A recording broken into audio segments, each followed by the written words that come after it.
केरळ आणि काही राज्यामध्ये चिंताजनक स्थिती आहे। नवीन जो व्हेरियंट आहे त्या बाबतीत केंद्र सरकारने सगळ्या राज्यांना निर्देश दिलेले आहेत।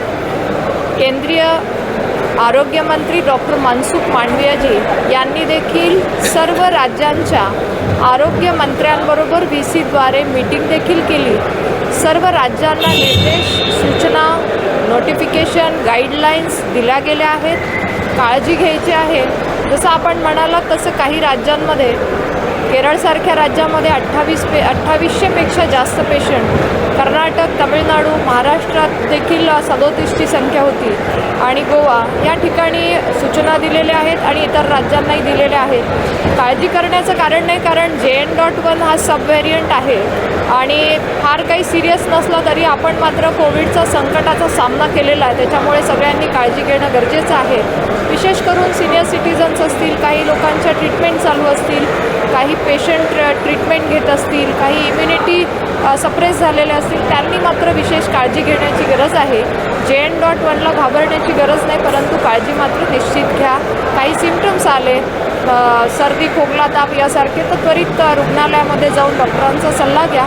सर्व राज्यातल्या सगळ्या जिल्ह्यातल्या सगळ्या जिल्हा लेवलच्या हॉस्पिटलला, सिव्हिल हॉस्पिटलला, मेडिकल कॉलेजेसला देखील सतर्क राहण्याचे आणि ट्रीटमेंट अवेलेबिलिटीचे सुद्धा निर्देश दिले गेलेले आहेत। जिनोम सिक्वेन्सिंग वाढवण्याचं कारण त्या अनुषंगाने ट्रॅक ठेवणं आवश्यक आहे।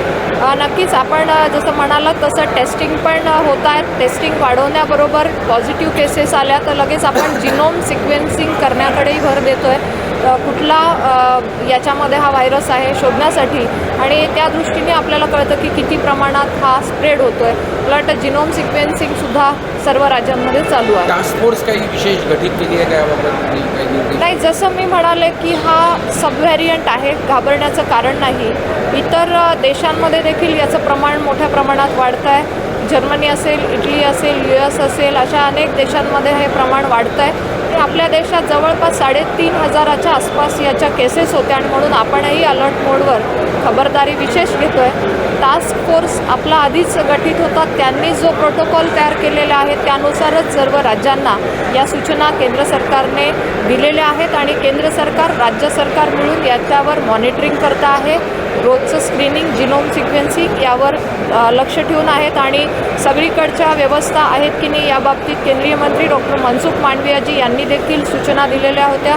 मेडिसिन अवेलेबिलिटी असेल किंवा ICU बेडची व्यवस्था असेल याची देखील त्या मीटिंगमध्ये चर्चा झाली आणि राज्याचे मुख्यमंत्री माननीय शिंदेसाहेब यांनी देखील याबाबतीत राज्यामधल्या स्थितीचा, आरोग्य स्थितीचा देखील आढावा घेतला आणि चिंता करण्याचं कारण नाही, मात्र काळजी जरूर घ्या, एवढंच मी म्हणतो। भारती मैम, हिंदी में जानना चाहेंगे, देश में कोरोना के फिलहाल क्या